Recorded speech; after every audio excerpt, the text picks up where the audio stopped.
Hello and welcome to another episode of Don't Tell My Wife podcast. Come on. Here with one of your hosts, Tonye. And it's your boy, Ken. And yeah, man, back again. Another episode, another week. Another guest. Another guest, as Got I said. a special guest in the building very, today. very special guest in the building. Yeah, man. If you could introduce yourself, brother.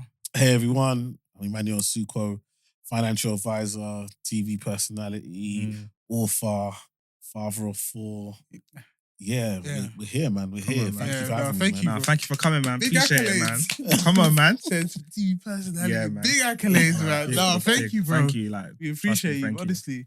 Thank you. How was you guys this week? Yeah, you man, you can go first. No, Yeah, how's your week? my week is good. Like the kids are back to school, so Yeah. that's a blessing. Like, do you know what I mean? It's been a good summer holiday with them. Yeah. You know, but I'm glad to send them back. And, Yeah. now we can start thinking about work and business and Yeah, everything yeah, like yeah. that. So no, it's been good. How was it? Quickly on that. How was it like juggling like business work with them like during summer? 4, bro. That's crazy. How was that? Yeah, you pretend like you're gonna do it. It's gonna. Yeah. Yeah. It's just chaos, bro. You're just hanging on. Like you've got a meeting. Yeah. Any child can do anything at any moment, and Yeah. you just gotta react. And Yeah. if something happens, you just gotta say, I got the kids, just Yeah. And people are understanding. I think we're in a different world. Like, I think after the Mm. pandemic and so forth, like having your kids in the background and during the meeting is not, do you know what I mean? Is not too out of the ordinary. Yeah, so yeah. if you got to go and people are understanding, you got packages at the door, Yeah, you know what I mean? yeah. Like everything is happening. You're Yeah. trying to Yeah. conduct this meeting, but no, they're good. They're trained. They understand. So a lot of the time when I have my meetings, they'll go to their room and try and keep as quiet as they can, but they'll forget themselves after about 20 minutes and come down. Yeah. Dad, can I have this? And I'm like, I'm in a meeting right now. We've spoken about Yeah. this. But yeah, it's good because again, you just get to have that bonding time, right? I always told myself I wanted to be an active father. I wanted to make sure that I can't be an influencer to the world and then not be the main influence to my kids. Do you see what I'm saying? True. And so for me, it was like I wanted to always make sure that I can have that influence. I can be someone that they look up to, but also someone that they can learn from. Do you know what I mean? And be that role model to them. So I can't do that from a distance. Yeah. So I understand what that comes with. What? And I know obviously you're still doing intros, but what made you switch to that kind of mentality and thinking? Yeah, you know what it was is that like growing up, my dad had to work really hard. My dad was my hero. Like I got two sisters, so the only male role model I had in my house was my dad. Your dad, yeah. And being young, I just wanted my dad to come to my football games. Yeah. I wanted dad to come and watch me play. Like I was really good at basketball and rugby. And I used to have other parents cheer me on. Yeah. And like, I mean, when I say cheer, they will forget their kids. Yeah. Like they're here for me. Yeah. Like, do you understand what I'm saying? Because I'm going to do well. They know I'm Yeah. going to do well. They're cheering for me and they're patting me on the back. You're amazing. And I'm just like, I wanted my dad to see. Yeah. Because my dad's mindset was grades. Do you know what I mean? Yeah. And I get that because he's come from Nigeria and that's the mindset over there is achieve academically. And because I wasn't achieving academically, I wanted to see where I was achieving. Do you know what I mean? That's deep. And he wasn't there because he had to be in the office. And I was just like, when I have kids, I'm gonna make sure I'm available for all of these things. Do you know what I mean? And again, in my teenage years and early 20s, me and my dad wasn't eye to eye. Yeah, do you know what I mean? And Yeah. it wasn't until Same flex. it wasn't until I got married and then Yeah. obviously got on the business went well and I got on TV and then told me he's proud of me, but that didn't happen until like he would say he was proud of me all the time, Yeah. but I didn't feel it till I was in my my mid-20s when I really felt like, okay, this guy's proud of me. But I felt like I had to move mountains, bro. Not everyone can get on TV and not everyone like, do you understand? Like these are extraordinary. Yeah. I was blessed. It was never even in the plan. Do you know what I mean? Like, how do So- you even get on TV? how do you even go about? Do you understand what I'm saying? on there? Like, so it's like one of them things where it's like I just wanted this guy to know that, okay, yeah, I wasn't great academically, but I'm great as a person. Yeah. Do you know what I mean? I think like growing up and obviously having conversations with him, he's obviously explained that he was always proud of me as I'm his son, but he just wants the best for me because of when these guys came over with real racism, real discrimination, They had it hard. like they had it hard and they just had to accept it. And a lot of the time they were told you can't get this because you don't have this qualification. So he's just trying to make sure that the no's that he got would be yes for me. You, And the only way he thought those yeses could come was through getting these qualifications. Yeah. And it also felt like I had to struggle to get educated in Nigeria. Do you know what I mean? You have to like he couldn't go to school for certain parts. He had to learn from home and study and do it himself. So when you're getting free education, why are you wasting it? Yeah. Why are you playing games? I hear it now. Yeah. I hear it now as an adult still. You I understand? hear it. Yeah, I understand now. So it was that type of thing. So I was just like, when I have my kids, I want to make sure no one ain't gonna tell me I can't be at their sports day, I can't be at their parents' evening, I can't be there when they come from, I can't pick them up from school. Like, as much as I know my wife does the majority of the school runs and stuff, when I'm around, I'll take them. Do it. Yeah. Because my kids, for some reason, like I guess and that's the difference between mum and dad, isn't it? Like they're always around mum. Yeah. Mum's always telling them off, doing it. Yeah. So when we have our school trips, it's lit, bro. Yeah. Like I'm like, we did this in the car, we were singing this song, and we was Yeah. doing this, and they were telling. She's like, they never told me about none of this. Yeah. Like, and it's just like they will come to me like, Daddy, are you taking us to school today? And it's just like they look forward to it. Yeah. So I feel like that is for me is so important. So 100%. that's the kind of motivation why I 100%. decided that for me, Yeah. entrepreneurship was more the route I wanted to go Yeah. to give me the time flexibility, even if I didn't make as much money as I could have employed. No, I agree. Now, funny you said that about the school runs because with my son, he's in nursery. So obviously, I'm always going to the office and stuff. So my wife's a teacher, so she works near his nursery, so she's always doing the school runs. Yeah. So when I'm around and I pick him up, I always try and get him like a snack after nursery. Facts. So when he sees me, he's excited because he knows he's getting something as well. You know what I'm saying? Yeah. So yeah, it's funny you said that still. Yeah, and it's even funny because even in terms of the sports and things like that, about being the star, and you only wanted your like your dad needs to be there to recognize. Like even me, like only even recently, like I think 2 years ago when I think my dad didn't really get to come to my games because of work and stuff. But like 2 years ago when he came to like one final we played in football, bro, like seeing him there, I was so happy, and I was like, bro, I'm a 26-year-old man, and I'm happy that my dad's here, which was it was very funny. Yeah. So no, I understand, and even the picking up the kids as well. Like me, my child goes to nursery whenever I'm in the office, but because I haven't been in the office for a bit, I've just been making sure I'm always dropping him and picking him up. And then when I go and pick him up and I see him smile and see me, it's the best feeling in the world still. Yeah, I tell people there's nothing like it. There's nothing like it. And like having like my kids, they give me energy, man. Trust me, because kids keep you active. They're going and you want to relate to them, so you want to keep up with what are they watching. And sometimes I'm sitting there, if the things that's on the television, I'm like, what am I watching this program?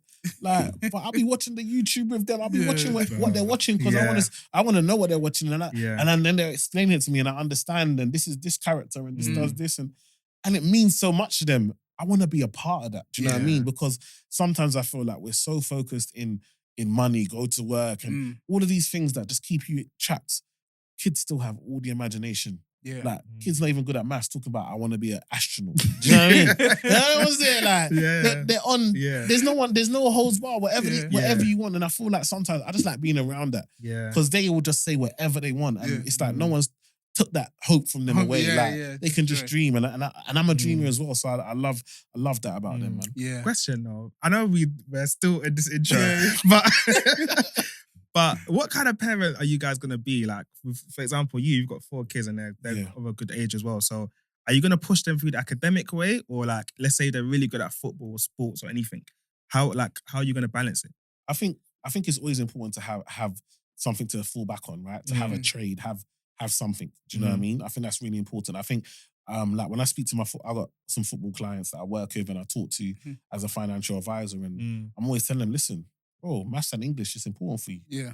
Like when I go to school and these men are like, oh, but I play football. I'm in this academy. I'm like, big man.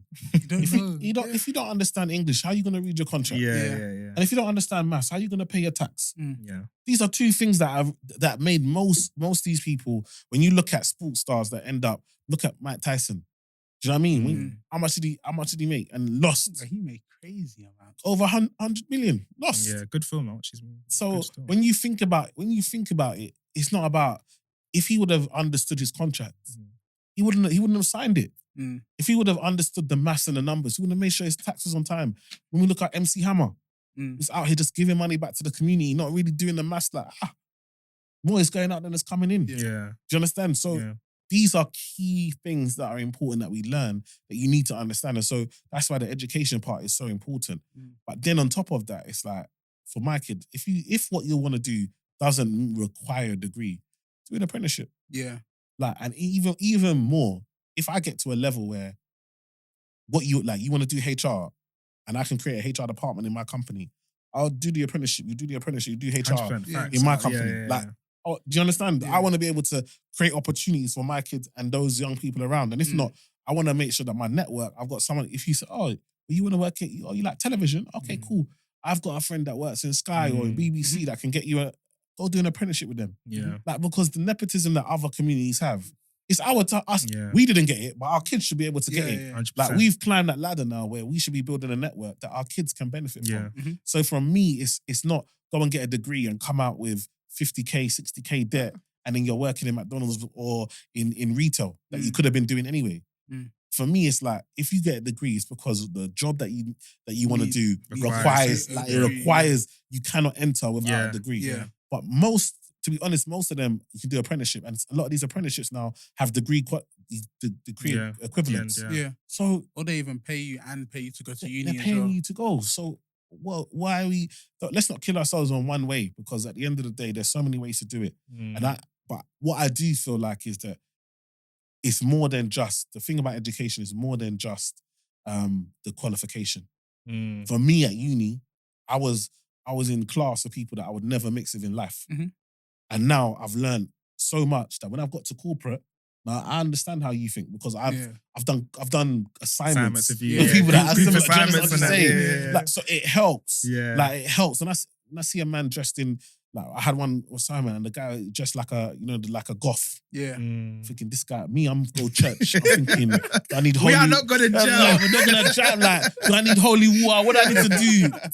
Bruv, he's a normal brother. Normal guy, Normal, he's normal. Very, very normal. Like, but that's just how his way of expressing himself. And when he explains it, I get it. Like, I get it. If that's your thing, it's fine.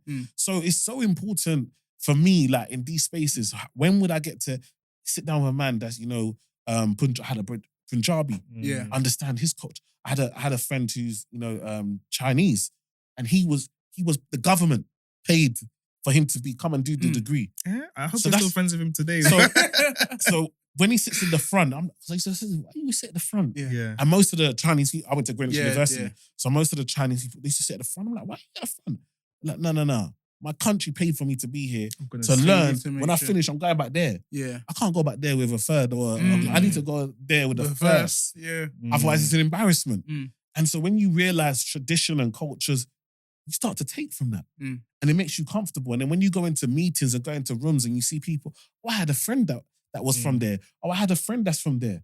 And so for me, that is the great part about, uni and education and so forth. So I think it's so important that because one thing I think about us is that we love to mix with ourselves. I'm oh no, we do. We love ourselves so much. I always say it, yeah, and it's bad. And forgive me if you're not where I'm from, but I don't feel comfortable when I'm not around my people, man. Yeah, facts. Like, let's say we go to a restaurant or we go on a night out or something. If I don't see black people, I ain't comfortable. But that's bad, though. It's bad.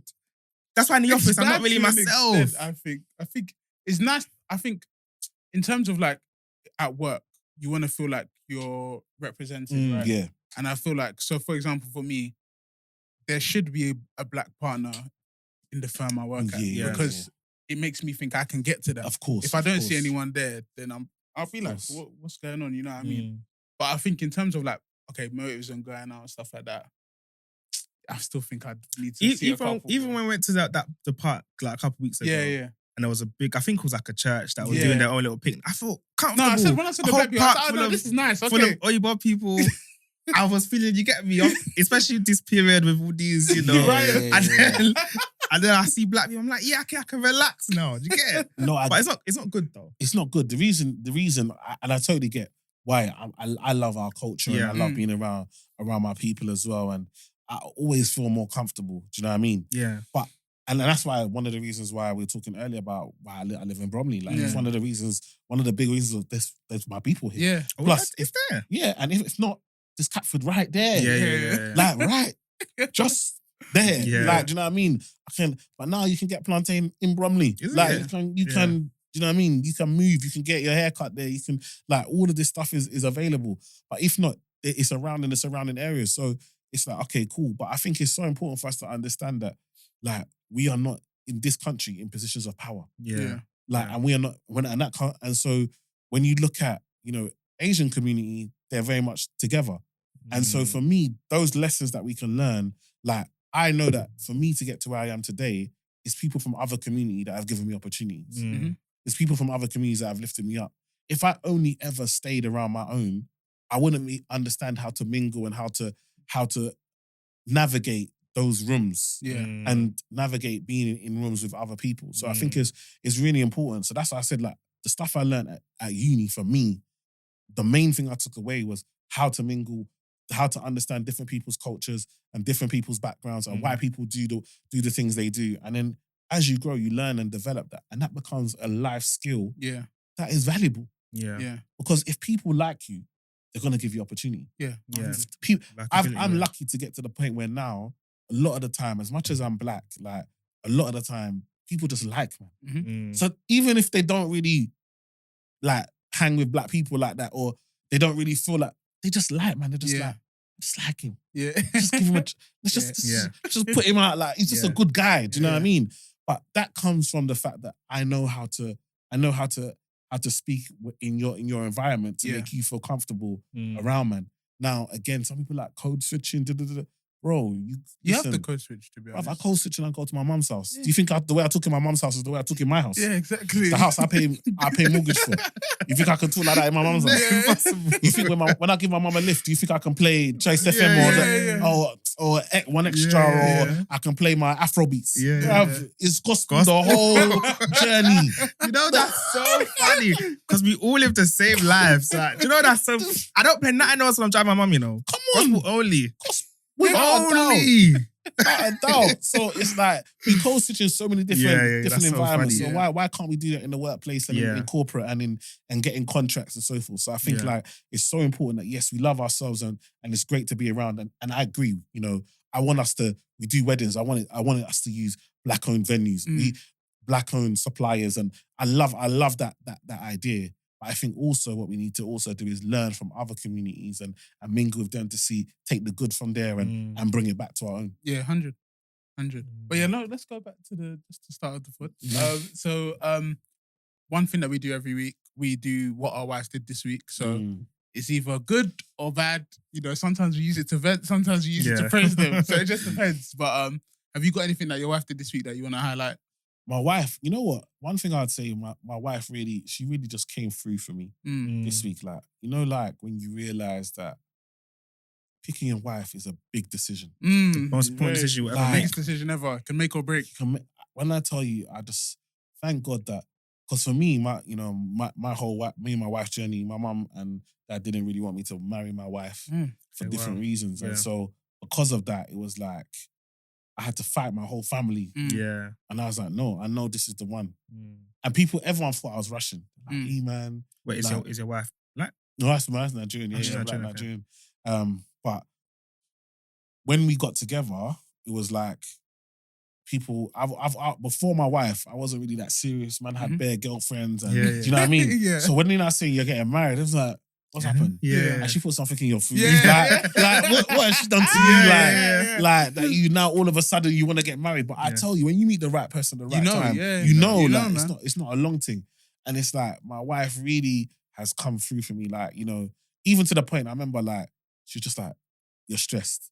Let me just give you a massage. Aye. And let me make it like no sir, you listening? and let me make you apple crumble. Hey! From scratch.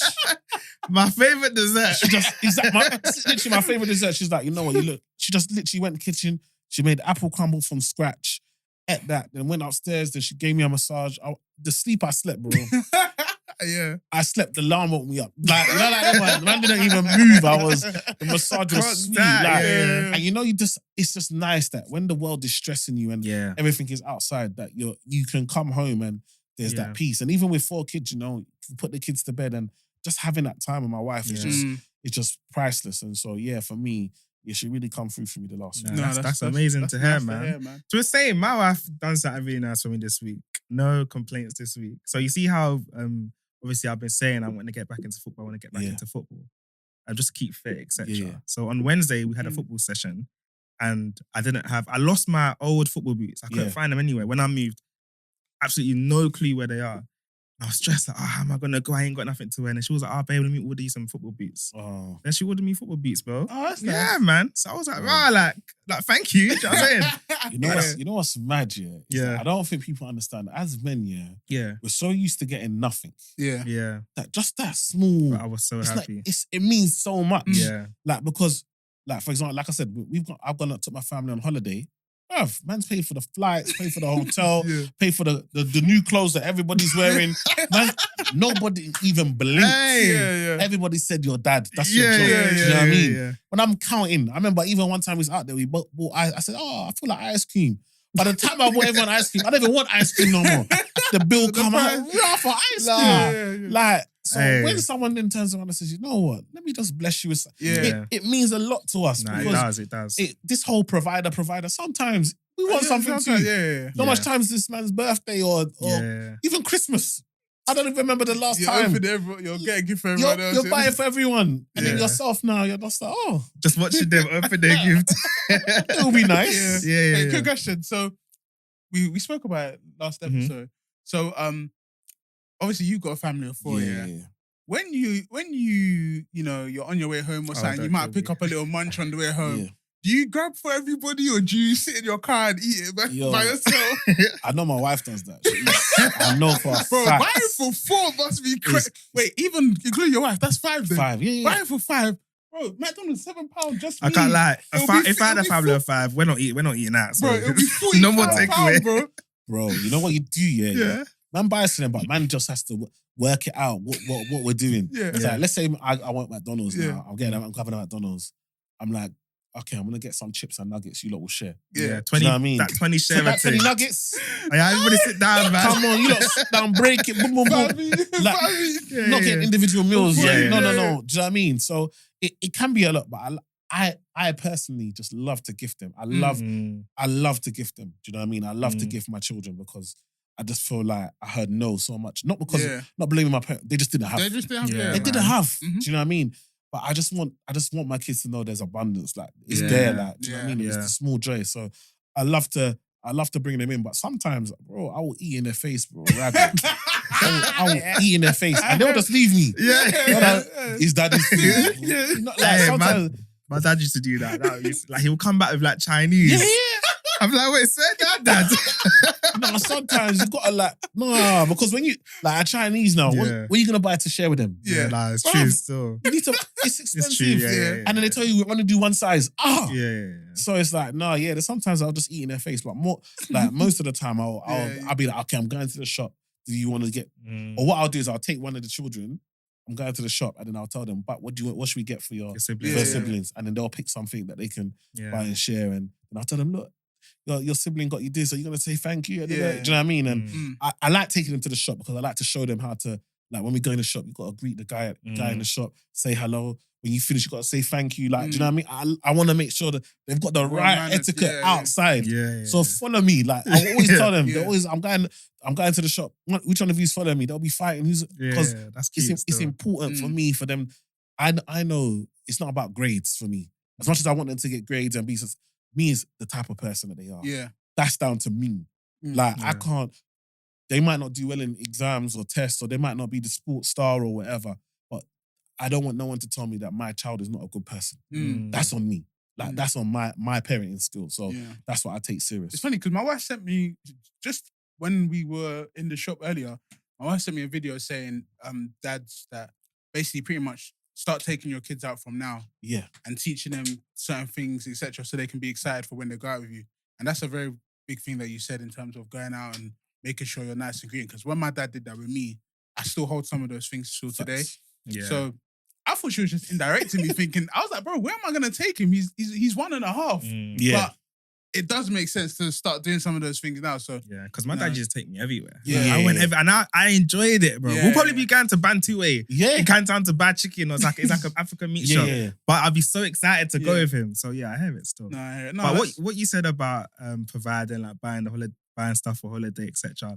It's so funny, like being like I don't look at it as like pressure. Yeah. It is pressure, but it's enjoyable. Like I feel like it's enjoyable. Like, but there's a sense of pride knowing that you can provide and pattern your family. So yeah, man. Yeah. But yeah, just before we get into the episode, we're gonna do some just quick fire questions. What about your wife? You can talk about your wife. Oh, my wife. Oh yeah. Sorry. Yeah. Just to skip over, you know. Sorry.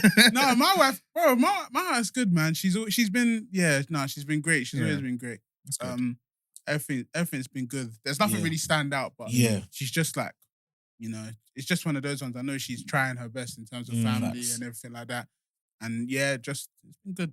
She's actually really good. Yeah, no, that's big. Yeah, that's good. But just before, so we'll do a couple questions. So night in with your wife or night out with your wife? I like a night out because she dress up. And when my wife dress up, I love it.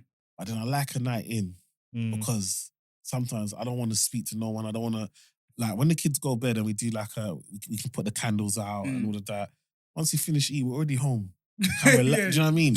But I like the effort that I like going out because when we go out, my wife will do her makeup, put her hair on, dress. The bags that I bought her that cost thousands that are just sitting there finally getting used.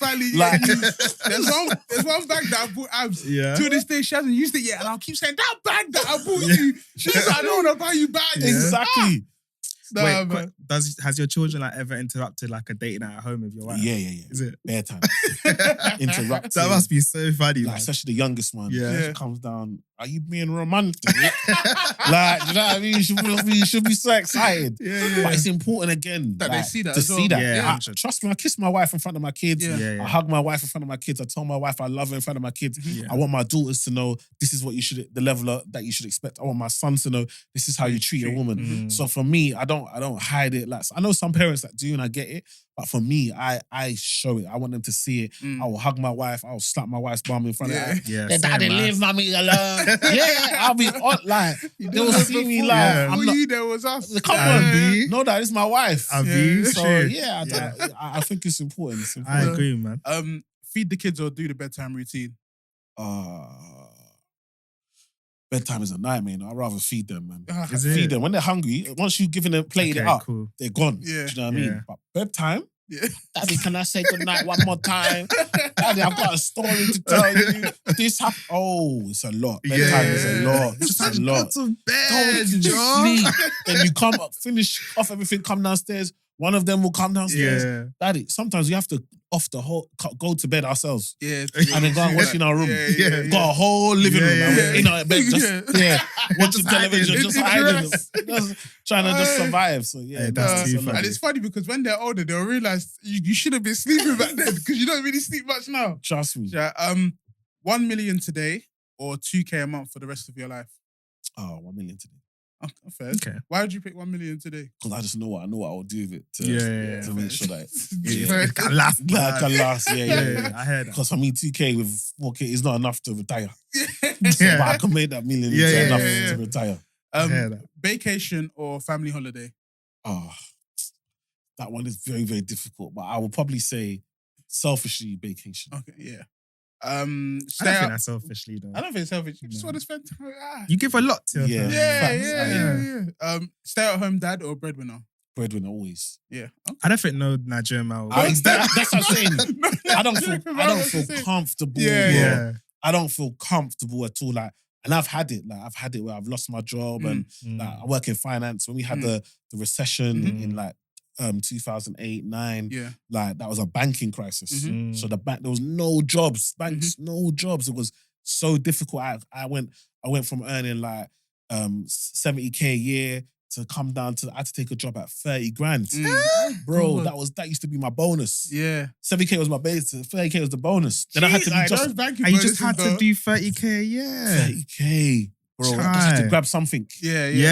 Literally. I remember I had a car outside, a Mercedes. I couldn't even afford to put petrol in the car. I had to make sure I didn't miss no payments so they don't mess my credit. Like, I remember how hard it was, but I knew I had to hustle. Because for me, I'm just not comfortable like with not being a breadwinner. Yeah. Did that happen whilst you was married as well? Yeah. Married. I think we had 2 kids at the time. Jesus. That could be crazy, bro. I was hustling. I can't lie. I don't think I could tell my wife I've lost my job. That conversation. I'm scared. Hard conversation, though. I'm That scared. conversation is wild. I'm bro. scared. I'm talking when you're broke and it's just like there's no, and you come home and your wife, imagine she's balancing 2 kids. Yeah. And now you've got no income. Was she a stay-at-home during the She was time? she was a stay at home because she does cakes. Yeah. So she You know what's funny? Your wife did my cake for my wedding. No way. Yeah, she Is actually it? did. Yeah, I checked. Wow. I checked. I remember it's Mimi cake. Yeah. Yeah, I checked on the invoice and I was like, yeah, this is the same. And then I saw your surname. I was like, yeah, man. Yeah. That's awesome. So so she's always done cakes so that because she knew she would have kids and do you know what I mean? So she wanted to make sure she do something that she could do from home. So she's done cakes. So yeah, but there was a time, bruv. Like, and that's what I always say to man them. Never like with my wife, it's always our money rather than my money. Hey, see, we even need to get to that part. We'll get to that one. We'll get to that one. But okay, so just going to the episode. So quick story of how did you actually meet your wife? Yeah, so me and my wife went to the same church. Okay. So we went to the same church. But I'd grown up in that church. So I've gone to that church since I was young. My dad used to go to Apostolic when he was in Nigeria. So when he's come here, he found Apostolic here. He's gone here. This is where we must go. We lived in East. The church is in South. It meant nothing. I hear that. Every Sunday on time. So I grew up in the church and obviously like my dad's an elder in the church. So I've always been known in the church. Everyone. So I was like the golden child in my church. So when people talk about, you're on TV, like in my church, I was always, everybody knew me. I did everything. We always did stuff in church. So the media team, I was in the drama group, did everything. In church, I hear it, everything. man. So from there, like my wife, her family came to the church later. So they come to the church later. But I didn't even know her family. I knew her older sister. Her older sister used to work in the church. So when I used to come for my different groups, different meetings, I always see her there. We always close. We always talk. So we used to see each other. I always make sure we see each other after church. And then one day I went to see her after church, and then she was like, "This is my sister." And then church, someone just pulls you away. So someone pulled her sister away, and it pulled her away, and then I was just left with her sister, my wife. And then we just got talking. But it was different. Like, bro, the first time I've met her, normally, like I said, I had girls them times. So the first time I met her, how old were you when you met her? I just finished uni. Yeah, that's prime age. Finished uni. I just got my job. So I was 22. About 22. Yeah, about 22 when I met her. And then normally I used to run game. Like I had lyrics. Do you understand? When I got her, I just don't know. Can't go your tongue. I was just telling her the truth. I failed in uni. Bro, imagine you met someone the first time. Just told her I failed in uni. I did this, I did that. I started telling her the truth. I was like, rah, man, is this you? There was just something about her when I met her that I just like, no game. I couldn't lie. I couldn't try and make it sound. I just told her, look, this is what happened. I just had to be myself, and we just vibed. But she was going back to uni. So she was going back to uni for her final year. So she had been all summer. The day I met her was the day she was going back to. It was the day she was going back. I didn't see her all the time in church. Wow. So my church is like, at that time was like 800 people. And so you wouldn't see, and you'd just see the faces that you're used to. So she's gone back, and then imagine, like I said, I was in drama. So we've done drama now, and then they brought in extras. She was an extra. She's an extra. And in the extra, she was my girlfriend. Oh, is it? I'm screaming. What are the chances? What are the chances? So that's how we exchanged numbers, because we wanted to exchange numbers to practice lines. The play didn't even happen. But from there, we started talking. And then it went from talking like once a month to then, I remember we did this.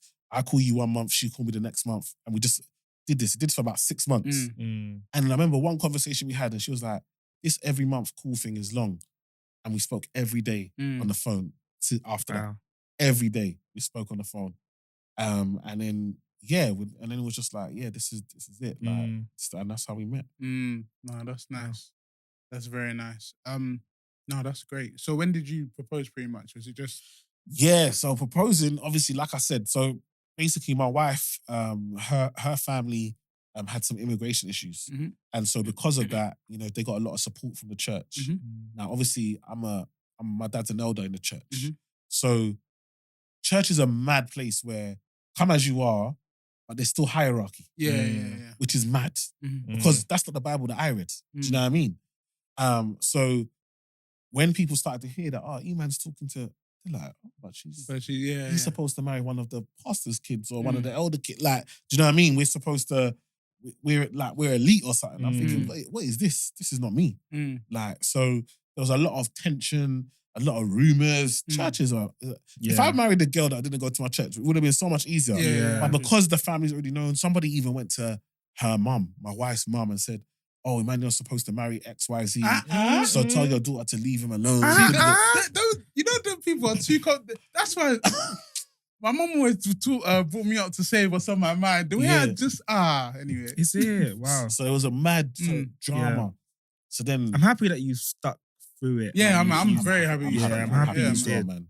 And we proved them all wrong. Yeah. You know what I mean? But I think the best part about it is that I knew I wanted to marry my wife. So when things get hard in our marriage now, I can never blame, my mum told me to marry you or no, this was my choice. Yeah. So this is my problem to solve. We have to sort this out. Do you know what I mean? And so basically we went through all of that and then we got counselling. Our counsellors, the counsellors we chose are my mum and dad's kind of best friends. Sorry, continue. So, and that was strategic. Like, these are the only people that can speak to man's parents. Yeah, and they'll listen. Okay. So we got them they counselled us through that and then some of my other aunties as well spoke to my mum. My mum's quite fiery, you know. She's very crack joke, but when she's upset or when she don't like something, it's very difficult. You can't hold them. It's very difficult. You can't hold them. It's very difficult to even anyone to say a word. But I had, like I said, like the counsellors who are my parents' kind of best friends at church, and then one of my good aunties as well who can talk to on a level like just coming straight Yoruba, because we're from a choir boom, but my mum was raised in Lagos, so she speaks Yoruba. So sometimes with her, but when she's on her fire, you just have to give her just speak straight Yoruba. That she can flow. Do you understand? In a language that she can feel comfortable. So that kind of brought them around. But bro, even on my wedding day, bro, I was like, are my parents even gonna turn up? Yeah. Like, you know, that type of stress. Like, so when people, sometimes I look back on my wedding pictures, you can see I was tired.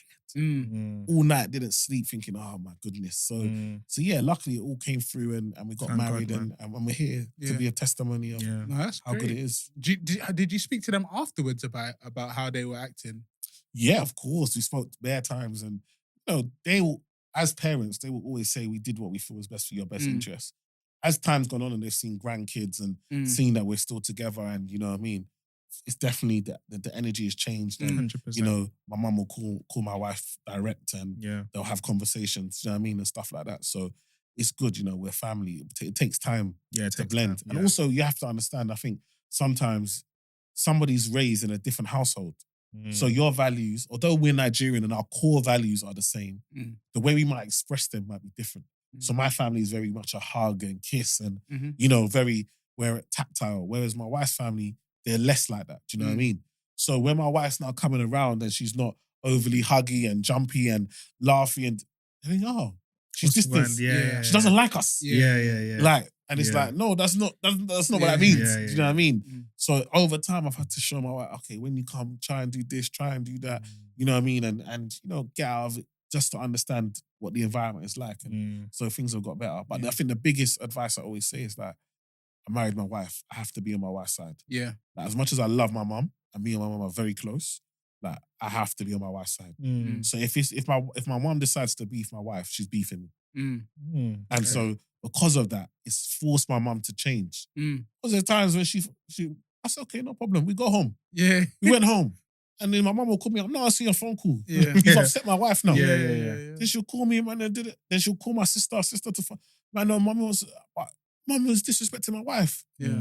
That's my wife. The mother to my children. I can't have it. Do you know what I mean? Yeah.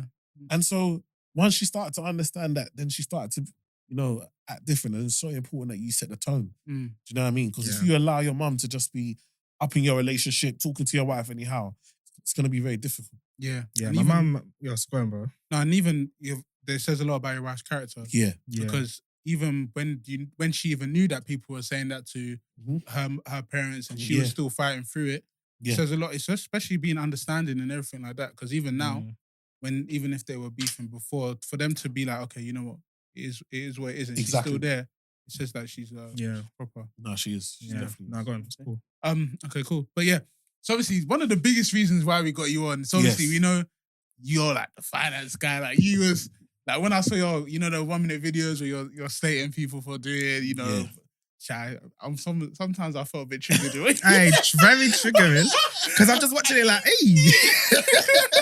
Sometimes, but it's good because if you're triggered, you know that you need to be doing something. Yeah. So, no, because of like how you are, I was just like, yeah, bro, like you're doing so many good things right now in terms of being on TV, doing pods, hosting different things, mentoring different people. I was just like, yeah, it'd be very good to get a conversation with you just about money and marriage, because money and marriage and even money in relationships is a very, very big thing. And obviously with the way that this life is going and the way people are acting today about money and finances with transparency and stuff like that, I feel like we're going a bit backwards just because of, you know, like these days now, some women are like, oh, hide money from your partner. Don't show your man how much you earn and making and stuff like that, 50-50, all of this kind of stuff. So I was just like, you know what? Instead of us talking from no one that has a finance background, let's get a finance expert here. Come on. And I even think our community needs more people like you, man. Yeah, honestly. Like, I feel like like you said, I feel like we've kind of gone back. Yeah. I don't know where some people's perspectives have come from. Like, because our parents were never like that. Yeah. I don't know. But I wish, as I said, I wish I had someone like you maybe back in the day that was telling me about some of this stuff, because I wouldn't have made so many mistakes that I did before. Yeah. So, but just to go through it, like first, when do you think, in terms of in a relationship, is the best time to start being transparent with money? Oh, I think it's important to be quite early. I think I always tell people, like, people will say, oh, you know, money's quite delicate, it's quite intimate, XYZ.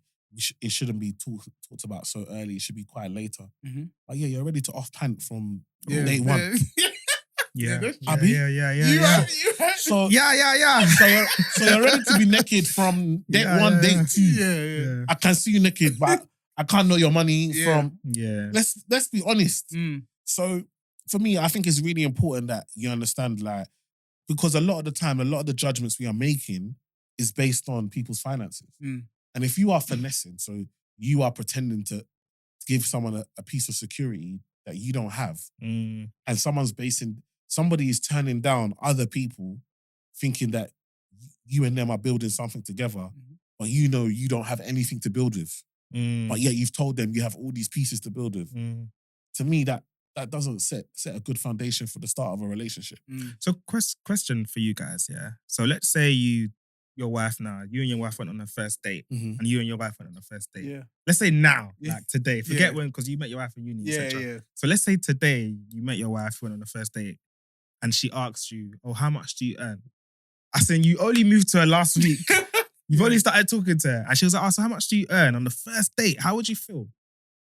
But she's guessing that anyway. Yeah, I think she's definitely guessing that. She's guessing that anyway. What you wear, what you... She's asking you, she's looking at your car, she's looking at your trainers, she's looking at where you say you live.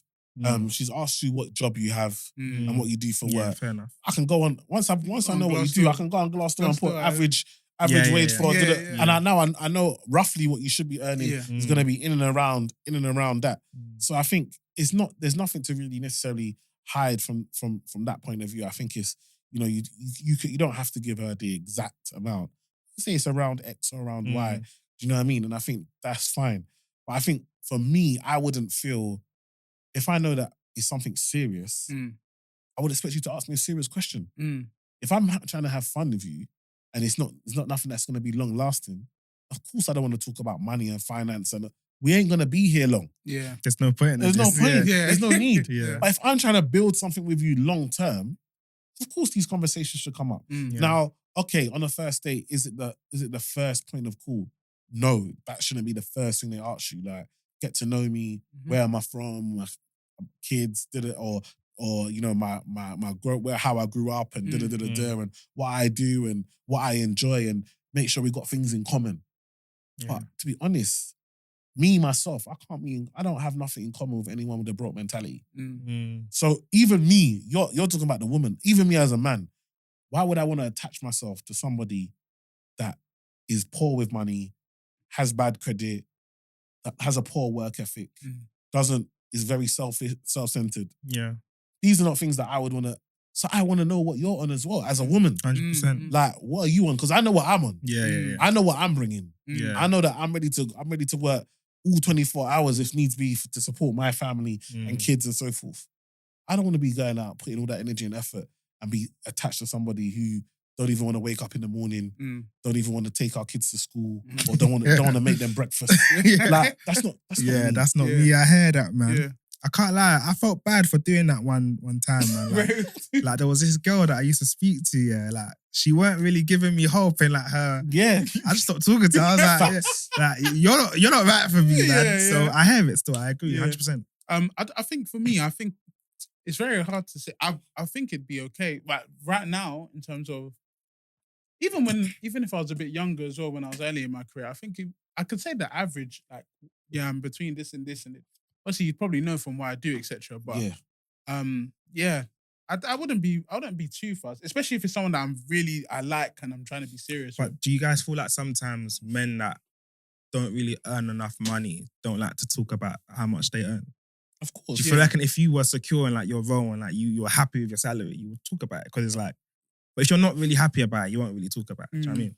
Yeah, and it depends, innit? It's like, it's one of those things for me that I feel like I don't take my identity from the amount of money I make. Yeah. Like, I know as an entrepreneur, there are some months where you can make 6 figures in a month and then not see no money for 6 months. That's 6 figures can last me.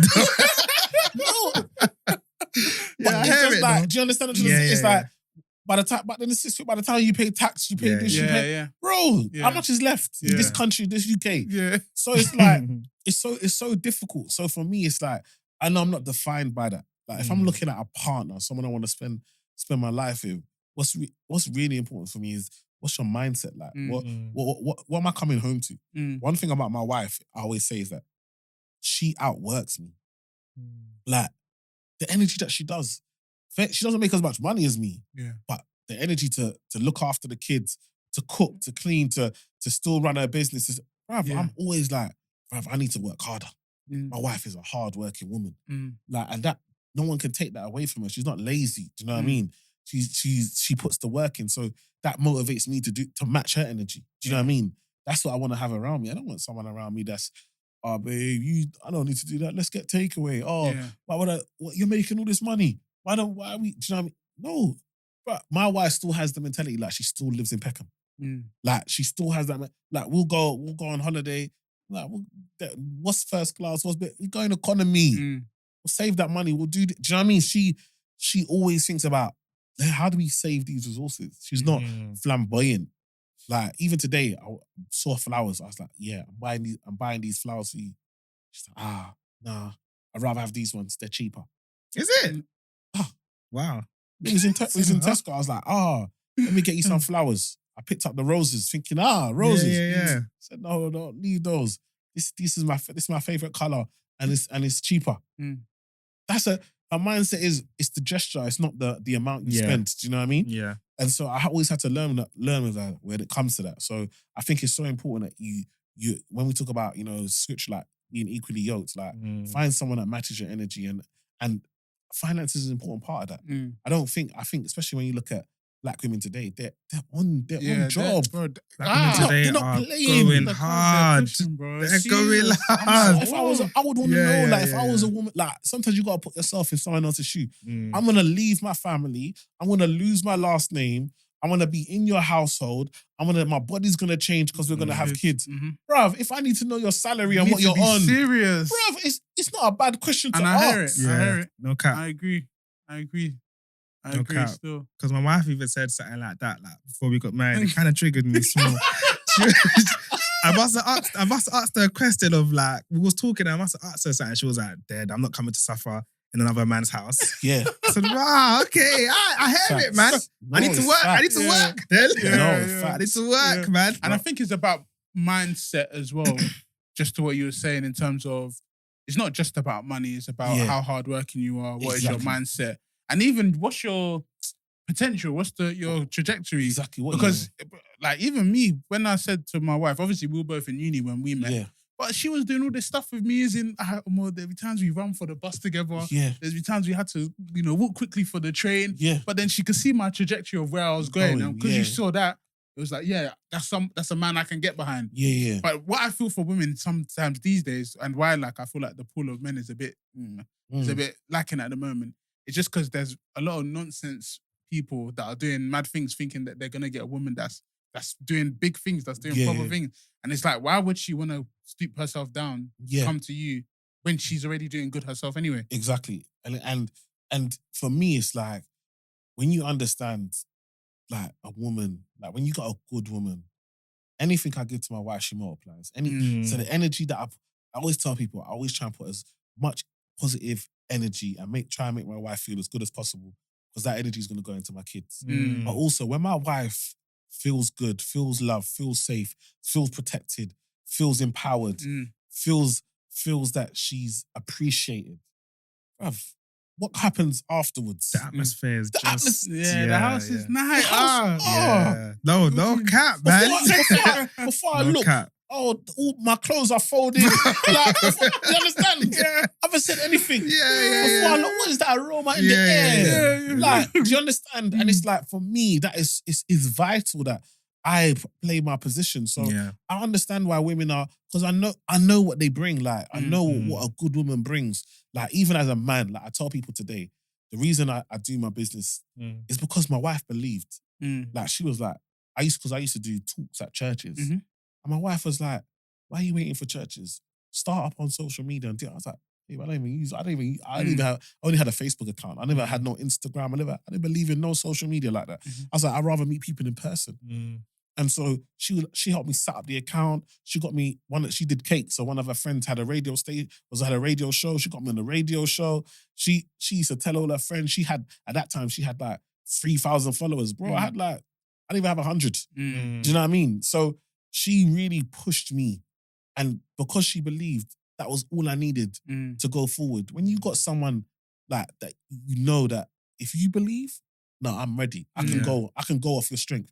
As long as you believe in me. Do you know what I mean? And I feel like that power has now led to this now the life that we see today. So I think it's so important that we really understand the value of the women that we're trying to be around and why they're asking these questions. No, 100. So I'm moving on to marriage now. So in terms of managing finances in marriage, what do you think is probably like the best way to be doing that? So like joint accounts, things like that. Do you think it should be a thing where, we both have our separate and then you have a joint, or some people think just put everything in the joint and everything comes out and then you separate it? No, I think for me, doing this long enough, I feel like there should be joint for the things that are joint. So, if like the bills, if the bills are like we have all our bills are from our joint account, but the amount of money that goes in isn't the same. Yeah. Like it used to be, 60-40. Now it's like 80-20. Do you know what I mean? And I'm fine with that because my wife brings value in other areas. Yeah. 100%. And that's calm for me. It's more than enough, man. Do you understand what I'm trying to say? Because the things that my wife does to bring value, I don't want to do, bro. Yeah. Like, I don't want it. Do you understand what I'm trying to say? So I'm never going to be angry. Even if it was 100%, I'm cool. As long as I don't have to do the other stuff. Because it has to get done. Do you know what I mean? And so, for me, it's like the joint account for the bills is clarity. Is that we can all see that the bills are being paid. Do you know what I mean? Yeah. But in regards to like my wife, like she has her own account, and so if business is slow or if she gets made redundant, when she does contracts, sometimes if she doesn't get another, I'll make sure that she's got her own account. I'll send her money there. Do you know what I mean? I don't want my wife needing to it's her time of the month and she's coming to ask me for money to buy a tampon. That doesn't make me feel like a man. My wife shouldn't have to ask me. If she needs to do some stuff around the house, she shouldn't have to think, I need to call. I'm like, the money's there. Like, we got the joint account. If you need to transfer it from the joint account to your own account, it's calm. Do you know what I mean? Whatever you need to do. Because it's our money. And I've always made her understand. If you rob me, you rob yourself. Yeah. We are the same. So there's no up or down. There's no who made this, who made that. This is our household. This is our land. This is our department. Yeah. And so we've got to run it efficiently. So for me, that drain on that. But then have separate accounts because, for example, for me, I like to buy my wife gifts. Because I'll be honest, bro, I'm not doing the work in the yard all the time. I come home, the house is clean. The kids, you know what I mean? Their laundry is a lot. 4 kids, that's a lot of laundry. Like, there's a lot of things. So I might want to buy my wife a gift. I don't want to buy it from a joint account and she's going to see that I bought, do you know what I mean? I bought her a gift. And so that should be separate. Like, there should be, once all the bills are paid, once all the savings and investing is done, you should have your own money to do whatever you want to do with it. And you shouldn't have your partner telling you, why are you spending that or why are you doing that? You should be free, you're an adult. Do you know what I mean? I think that's the best way I've seen it work. Are you still transparent? So, for example, me and my wife, it's not really a rule, but it's like whenever I'm buying something, I tell her anyway.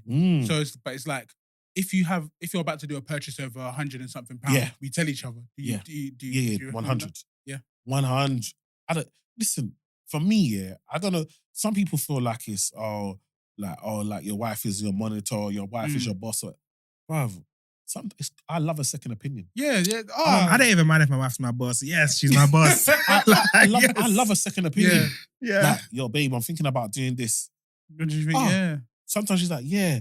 Other times she's like, no, you've got that already. Like, I can't. What was I gonna buy? I was gonna buy something the other day, and my wife was like, no, you've got that. And I was like, no, I can't find it. By the time I've gone out, come home, it's there on the table. She found it, and it's like, sometimes you just got to speak. Do you know what I mean? Sometimes she's like, oh, no, you don't need that. So, for example, I can't remember what I was going to sign up to. And my wife's like, oh, no, I already get this through this membership. And it's conversation. We would have been paying for the same thing twice. Do you know what I mean? So for me, having my wife just to be able to say, and she does the same. Sometimes it's annoying. Like, because that's why I'm like the £100 something. My wife will tell me, I'm thinking about spending £15. I don't want to hear it. Just do it. Just do what you got to do. But it's that, like you said, it's that transparency. She doesn't want to feel like, but for me, I'm calm. Like, I trust her because she's tight. So I know she's not doing no flamboyant XYZ. It's me that even has to force it on her. Like I said, buy her a bag, buy her some shoes so that she can. Otherwise, my wife will just be plain. She's very simple like that. She just wants to make sure her family are good and doesn't really care about that stuff. But I know when I go out, I want to make sure that she feels like, I've got some Louboutins as well, you know? Do you understand? I can do it. I can do it. Do you know what I mean? But yeah, so obviously in marriage as well, it's not obviously just managing. So in terms of growing your money and things like that, we need tips. So do you have any tips in terms of how to build and grow your money? Yeah, I think it's important to have a family budget, right? I think it's a household budget. Like you've got to see yourself like a government, this is your land. This is your ownership. You've come together, you're creating your nation, your country. You know what I mean? And every country you have a budget. You have an allocation of where your money's going to go to. Do you know what I mean? How much are you going to spend on health? How much are you going to spend on the military? How much are you going to spend on education? Like, the same way that they do that is the same way you need to do the same thing for your household. Do you know what I mean? Where is your money going to go to? What are the things that are priority? What are the things that are less important? Like, and have these conversations, because that's where drama comes. Is that we grew up differently. Two people have come together, but we've grown up differently. So what you might see as nothing, somebody else might see as a lot. Do you know what I mean? So for example, like in my household, we went to Sainsbury's and Tesco and we would spend like, family shopping might be £100. So that's very normal to me. In my wife's household, they used to do shopping £15, £20. So when you spend £100 on shopping, you're just thinking, what? What's happened? What did you buy? What did you buy? Do you understand? And so you've got to understand we've come from different places. So you've got to find a happy medium. Do you know what I mean? And understand what it's like for us. So I think it's really important to, number one, have that budget. But then number two is then have that emergency fund. You want to have at least three to 6 months of your outgoings in an account, in a savings account, high interest, the best you can get. And that's really important because if someone loses their job, if someone gets sick, if there's an emergency that you wasn't expecting, you've got money available to you so you don't have to dip into your savings. And then after that, bro, everything else should be invested in the market. You should be looking at stocks and shares, ISAs, and you should be making that money work for you in a tax efficient way. You should have your pensions. And you should both be thinking, if there's two of you now, what is the number? With my clients, I always sit down. what's the number that gets you to retirement? Yeah. What are we aiming for? Is it 4K a month? Is it 5K a month? Is it 10K a month? What is it that's going to allow you to say, I want to stop working? Because that's the goal, right? The goal is not to work forever. Yeah. But the way people use their money, they're going to work forever. Yeah. Because you've got nothing left over each month. Yeah. So you're always going to have to go to work to make money. And so once you know that number, then it's about where's that coming from? Some might come from property. Some might come from business. Some might come from your ISA. Some might come from your pension. Then you can work out and allocate and start building towards that. And I think that's really important. And then plan. Having it, for me, in our bills, one of our bills is holiday. Okay, nice, yeah. We have a holiday account, and every month we put money into that. Yeah. So when we want to go on holiday, it's not now we got to put on credit card and we've gone on holiday, come back, and we're still paying for the holiday for the rest of the year. Yeah. No. Yeah. We know we want to go on holiday. How much is that going to cost? We know how much it's going to cost. We save towards it. If we can book early, excellent. We book it and we go. And so for me, it's really important to plan the things that you know. Birthdays. Why are we getting caught out with birthdays? They happen every year. Yeah. Like, have an allocation. Yeah. Have the people that you're going to pay for to celebrate their birthday and just save and put that in another account. Have a birthday account. And with accounts like Monzo, Starling, you can have pots. Yeah. So you can have a pot for birthdays. Every year, back to school. You can have a pot. Put £20 a month into it. You know, when the kids go back to school, it's £240 to pay for new uniforms, school supplies. It's all it's about having a plan. Yeah. The problem is that we just do it as and when. Yeah. And then a lot of the time we have to use overdraft or credit card, and then we're paying that back. Then something else happens, and it ends up being a mess. Yeah. What I wanted to ask, so you see how you said you and your wife came from two different backgrounds. So how, especially for our listeners listening, like, how do you get your partner on board with your style of finances? Like, let's say that this person didn't experience what you're saying, they didn't come from that. How do you get them on board? Yeah, I think it's really important. It's the conversation, right? Yeah. And that's about the core values. So even if like I've got my own style, that doesn't mean my style is right for our marriage. Yeah. Because my style might be too drastic from where you're coming from. So number one is, where do we meet? What are the things that we are comfortable with? And I think that's the big thing for me and my wife. My wife has always lived on strict budgets, not had much money, so as we started to make money, I've had to tell her, hey babe, you're not suffering anymore. It's okay. Yeah. You can spend a bit more. It's okay. You can enjoy this. It's okay. You can, do you know what I mean? And it's like, we've had to do that gradually, because if I just told my wife, no, you know, we're doing well, spend like, it's going to be too much. It's going to cause arguments because it's too far from our reality. So we've had to go slowly and find a medium. Even me, I've had to, you know, growing up in my household, anything good, you buy food. Anything bad, you buy food. Like, do you know what I mean? Yeah. So, and it's like, it's always food is we all live the same lives. So it's like, growing up, my wife, they didn't have money to do that. So that's not, that mentality didn't exist. Yeah. So when I've now started, you know, she's like, oh, how you wasting money? Yeah. We've got food at home to do. And I'm like, oh no, this is, and even I've had to learn, okay, no, you know, we've got to relax that. Yeah. No, we're creating new, and that's the big thing. I've been doing therapy, and it really helps. And you know, one of the big things in therapy is that yes, you've created these things that you've done in the past, but you're a new person. The you today can create new values for you today. We carry on the old values that we had when we grew up, but we're not 15, 16, 18. We're older, we're married, we have kids, we're in different positions. So what are your core values today?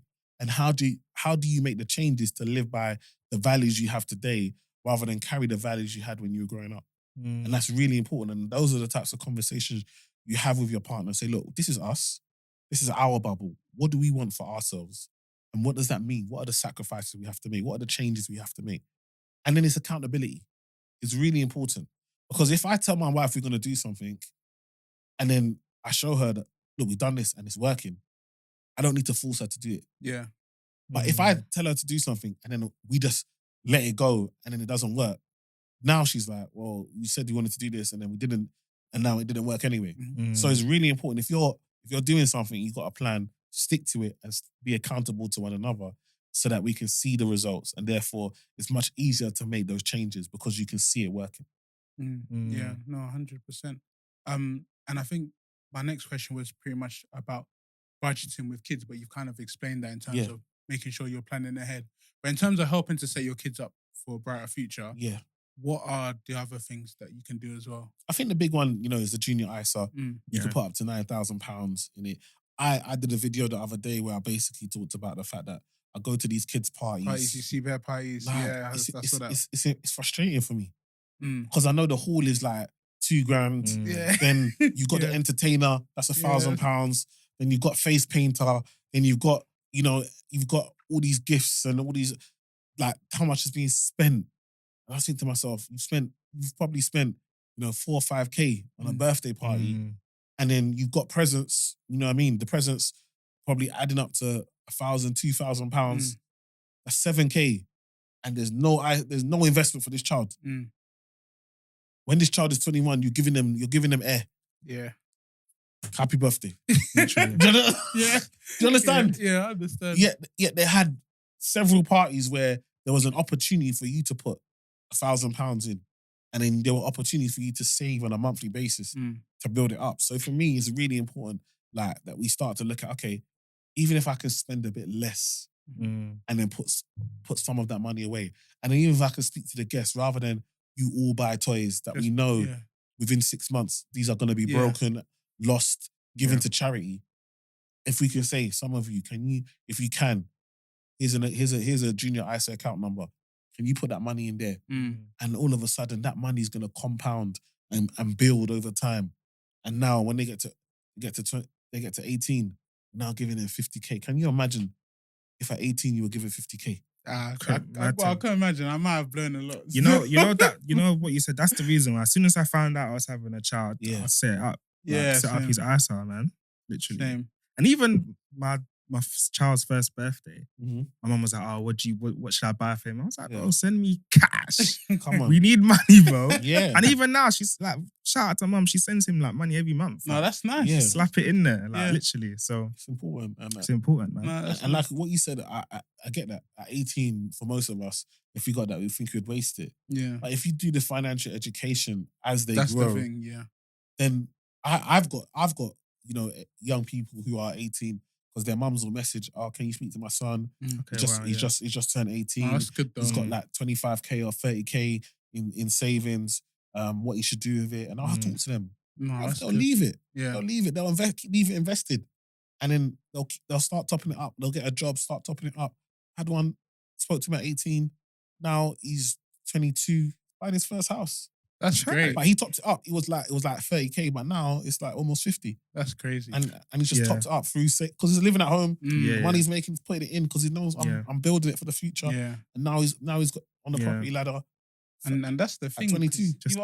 We was talking about that. Because we didn't have the ability to, we didn't have that knowledge, man. We need to kind of be that for our children now. Exactly. So at be the change 18, you we want were to in see. STK. Gaucho. Giuseppe, everything. I wasn't in there. At 18, I was like, man.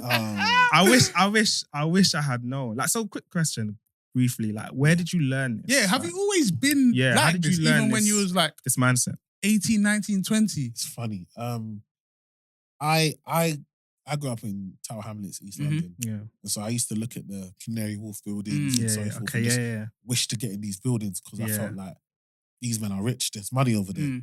So I got a job in Canary Wharf in Marks and Spencer's. Then I got a job as a cashier in Barclays at 19. And then I stayed there part-time while I was doing my degree. And then once I finished my degree, I became a financial advisor at 22. And although I was a financial advisor at 22 and I'd done all the exams and so forth, I didn't have a clue. I didn't understand money because I still had my habits. So you could learn something, but because I had never experienced it, it was difficult for me to implement. Yeah. Do you understand? Mm. So I was making this money and I was out here. I got a book called Get Your Money Right. And in that book, I talk about poverty scars. So at 22, I was buying the trainers that you didn't have. That I didn't have when I was a kid. That's what I was doing. That's what I was doing. I wasn't even playing basketball no more. I'm buying basketball trainers. I wasn't even playing basketball. I was working. Yeah. Do you understand? But I'm buying the stuff. Yeah. I'm buying the stuff because I never healed internally. And so I'm not spending as my 22-year-old self. I'm spending as my 15, 16-year-old self that got laughed at and got taken the mick at because I didn't have the right trainers and the right stuff. So because of that, you forget how much your past and the things that you've gone through, the trauma that you've gone through. A lot of people's spending is based on trauma. 100%. Yeah, 100%. 100%. When you look at like for example, Amazon, one of the reasons people do, because imagine how many times you grew up, you heard no. And now you can just reward yourself at any time you want to. One click. You buy it and it's there 24 hours. Yeah. Somebody comes, knocks at the door. Here's your gift. Yeah. You have the joy of ripping it open. You receive it. Throw it away. You gotta do it again. Yeah. And it's not till I had one girl, it wasn't until she realized we had a meeting, she was like, I need therapy. Sometimes you need to really, because she had her spending habits were based on her issues with her father. She did her father didn't buy her gifts, didn't make her feel, so she now rewards herself. Do you know what I mean? Mm-hmm. And so she had to go back and understand this is why you're not going where you want to go with your money, because you haven't got over the trauma that you've been through.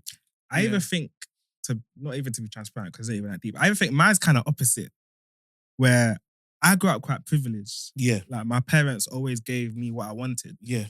So I think that didn't really teach me how to really manage money. Yeah. Because it's like, my mum will literally buy me what I wanted. Like, we'll go to Lakeside.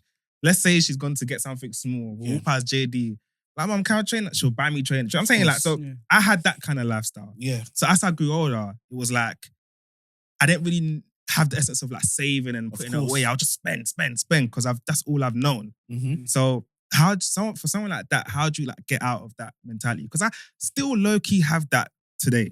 Yeah, because you know what it is that what your mum did was good in regards to, and what it came from a good place, is that I want to give my kids what I didn't have. Yeah. And but you want to give your kids what you didn't have, but you forgot what you went through to realize what you had. And so for someone like yourself in that situation, what your mum needed to do was show you the work ethic of how she's able to buy this. So she only showed you the side of the spending. She didn't show you the side of the hard work. Do you understand? When you show your kids this, like my kids know that I work hard, and I remind them regularly. Yeah. So whenever I buy them something, they know that daddy worked hard for this. Mummy worked hard for this. Like sometimes I tell them, do you know how many cakes your mum did so we can buy?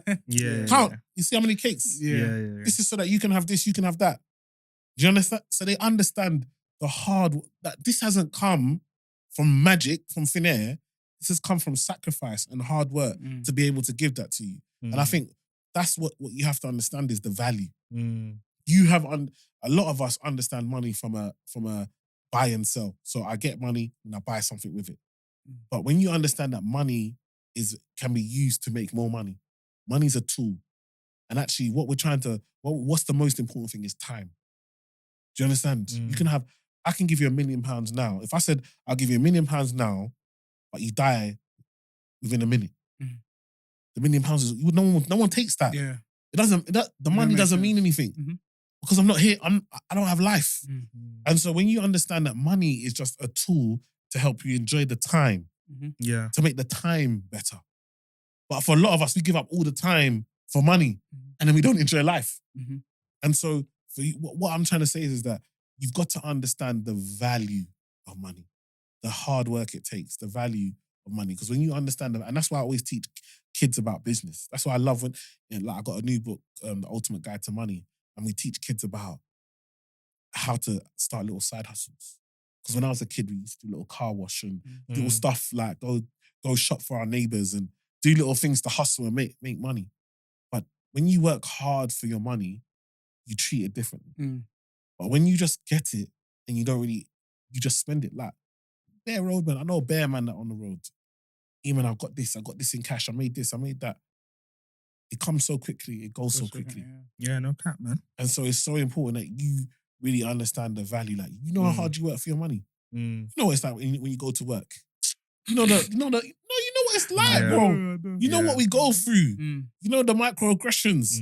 You know how much times you have to check ourselves. The amount of times that we want to tell somebody about themselves and we have to swallow our saliva to then get that money and blow it. Like, that's why I always tell people, pay yourself first. You worked hard for your money before you pay your landlord, before you pay your mortgage, before you pay British Gas, and pay you. Because you the one that went to work to go and make that money. That's why now, like self-inflicted L's, I think is the most painful thing. Like, imagine getting a speeding ticket or a parking fine. I remember back in the day, parking fine, man, pay that. Like, I used to be the man that will park anywhere. Like, £80, man. No, hey, that £40, chai. It's different. It's different. But no, honestly, time's fast fed. Obviously, man. studio says so it depends. But honestly, it's been a great conversation. And we have to talk outside. 100%. We're not going now. We talk outside. I need help. No, but honestly, thank you very, very much. Thank you very much for coming on to the What I pod. say is like, especially the viewers, write in the comments. Like maybe collate some questions and stuff like that. We'll come back and we'll just answer people's questions. Honestly, thank you so much, bro. But if you could just obviously, I know a lot of people already know you, but where can some people even find you? Yeah, so I'm the E-Man Effect on social media. So the E-Man Effect UK on all social media platforms. EmmanuelSuko.com is the website. Team at EmmanuelSuko.com is the email, so people can get in contact there. Obviously, I've got shows on Channel 4 and on YouTube. So if you type in Emmanuel Suko into YouTube, you'll see a lot of the content that we've done there.